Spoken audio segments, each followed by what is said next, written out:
Capítulo 1. Mais uma expedição exploratória. Estado do Amazonas, Brasil. Floresta Amazônica. Verão do ano 2002. Naquela tarde, um forte calor irradiava do solo arenoso daquela clareira ali próxima ao grande rio. Um rio que, em seus pontos de remanso e de movimento neste início do século XXI, ainda lá segue imponente em sua bela, serena e grandiosa majestade, e que, na pompa de sua correnteza em ondas a brilhar ao sol, ainda desce ladeado, escoltado e reverenciado por um número quase infinito de espécies nativas. Espécies estas que enrevoadas, aos ramos, ou embraçadas ainda podem e procuram singilo e agradecê-lo pelas dádivas de beleza e vida, que o seu nobre reinado alimenta e promove desde lá da sua nascente, até ali, e por entre a floresta adiante em rumo ao Atlântico.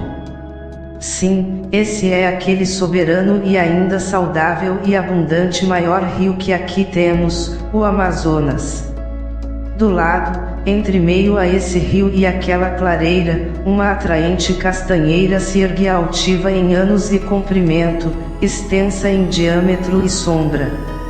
Grandiosa árvore, admirável essência nativa, e que ora servia de marco para uma paragem ali recentemente improvisada. Sentado ao chão, recostado ao tronco dessa árvore, um homem naquele momento dali ao longe observava aquela clareira, que mandara abrir há vários dias para construir as tendas que nela já serviam de abrigo a animais capturados, bem como de posto de comando da sua expedição. De repente, a meia distância agora entre o rio e a castanheira, um outro homem, que vinha, parou, gritou: "Chefe, ei! O barco já tá pronto? Pronto para sua inspeção." O homem ao pé da árvore ouviu calado, permaneceu imóvel. O do grito, considerando-se que por este não fora ouvido, aproximou-se e, cara a cara, moderadamente repetiu o recado: "Chefe, o barco tá no jeito. Pronto para sua vistoria." E o chefe reagiu, apanhou sua espingarda ao lado, levantou-se devagar, fisionomia fechada, fitou os olhos do seu interlocutor, apoiou o braço esquerdo na castanheira e, apontando-a com a cabeça, foi dizendo: "Companheiro, companheiro, esta árvore e todas as outras por aqui não escutam. Não se importam com o barulho. Mas os animais lá nas tendas, sim. Eles ficam assustados e alvoroçados com o barulho. Por isso, a hora que o senhor tiver que abrir a boca para falar, fale baixo. Não grite de novo na presença deles. Nem na minha. Certo? Estamos conversados." O homem do grito, pondo-se constrangido, cabisbaixo respondeu: "Sim, senhor, chefe. O senhor me perdoe." Em seguida, Zimargo, o chefe, afastou a sua mão da árvore, arrumou seu chapéu sobre a cabeça, direcionou-se a uma trilha que ali se abria à sua frente e, a passos longos, seguiu para a inspeção do barco. Um chefe que, naquele momento, ainda era mais um entre os tantos exploradores e traficantes da flora e da fauna brasileira. Daqueles que, mais especificamente, atuavam e dentre os quais, e semelhante aos quais, muitos infelizmente ainda continuam atuando, e continuarão atuando por este século XXI afora, nesta maior floresta tropical do planeta, a floresta amazônica. E continuarão atuando até quando? Zimargo, dono daquela expedição, era alguém que desde criança demonstrara possuir uma certa inclinação. Inclinação que no começo até se mostrara natural e normal, mas que logo foi se tornando inconsequente, viciosa, destrutiva, a tal ponto que pela qual se poderia, já naquela época, predizer o entrosamento seu nessa ocupação que ora ele exercia. Pois, vizinho da floresta, cedo ele começou a tornar-se um de casa entre os vegetais e animais silvestres. Saindo, a princípio, apenas com os seus familiares para as pequenas pescarias e caçadas, rápido foi ele tomando gosto e interesse pela aventura. Moleque muito curioso e atento, queria saber o nome de todo ser vivo que encontrava pela frente. Aos animais, quis também aprender como perseguir, capturar, matar. Aprendeu muito bem, mas gostou de tal modo que logo não mais conseguia apenas matar para comer, como simplesmente faziam os seus familiares.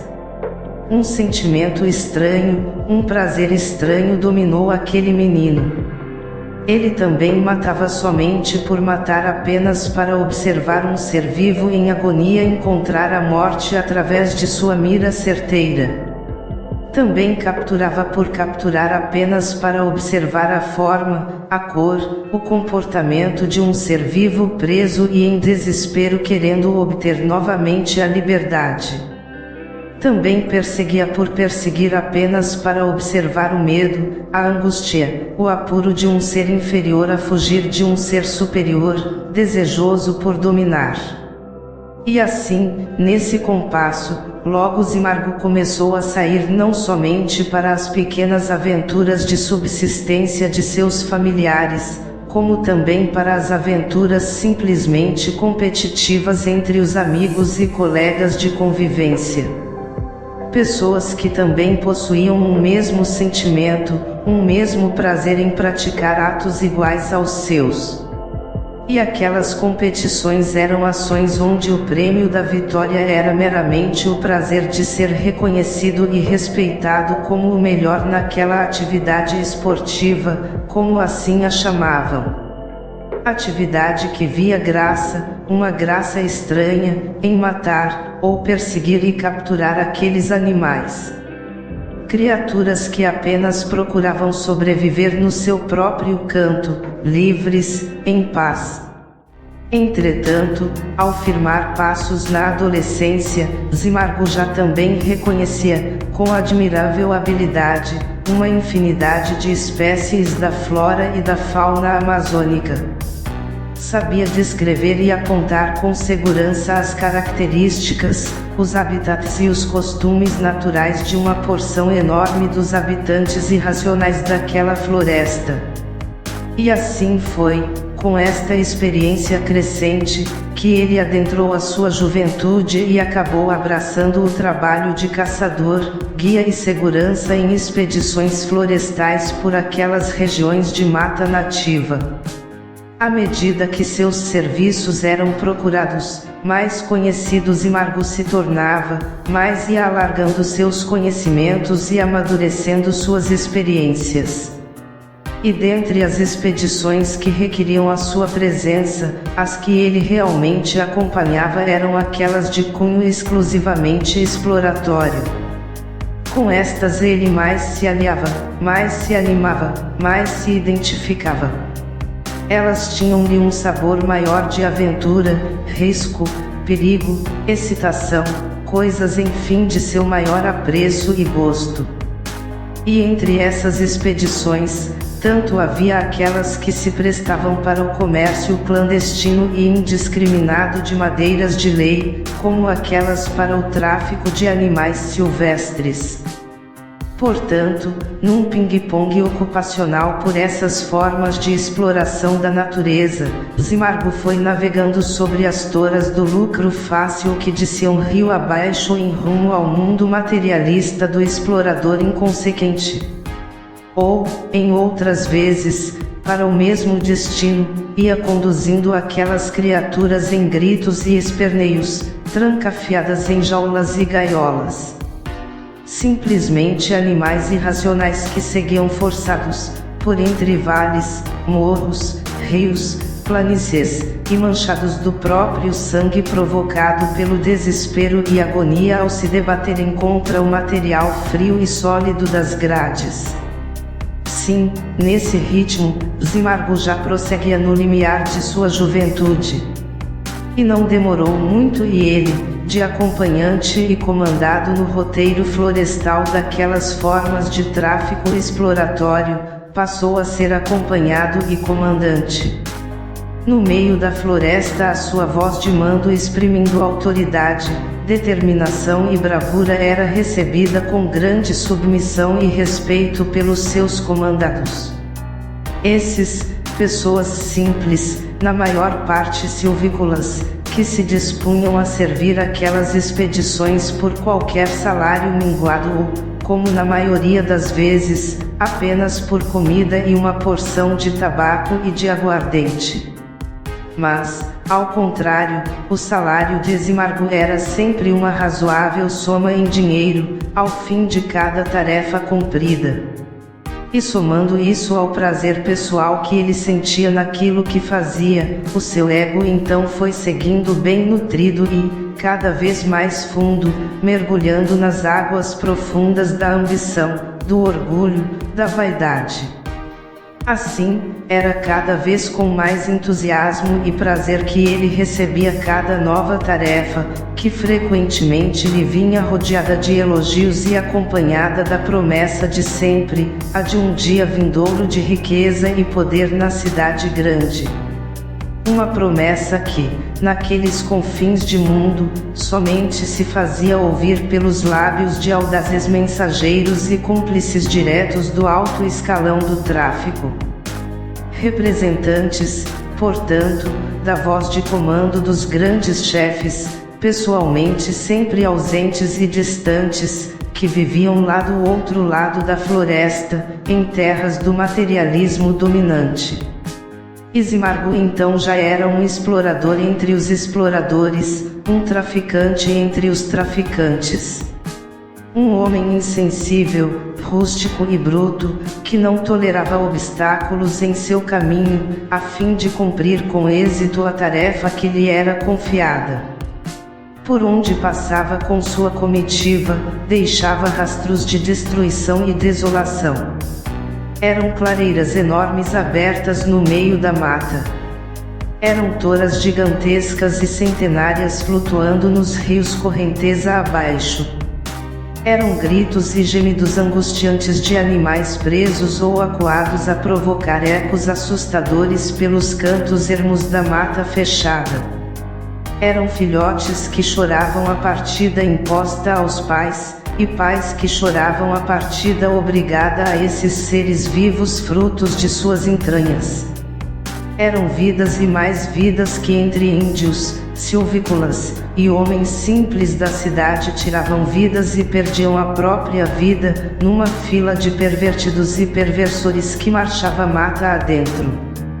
Eram seres e mais seres vivos, racionais e irracionais a serem molestados, ofendidos, violados, abatidos e ou corrompidos e viciados, ao longo daquelas picadas que atravessavam aldeias e povoados e em contraste com lindos remansos e habitats naturais estupendos. Enfim, eram trilhas e mais trilhas por onde se deixava o rastro ofuscante do explorador poceiro, imprudente, destruidor. Sim, era nesse cenário, em plena floresta amazônica, e nesse sentido que Zimargo tocará a sua vida e, praticamente, ainda a estava tocando até aquele momento. Essa era, portanto, a sua ocupação.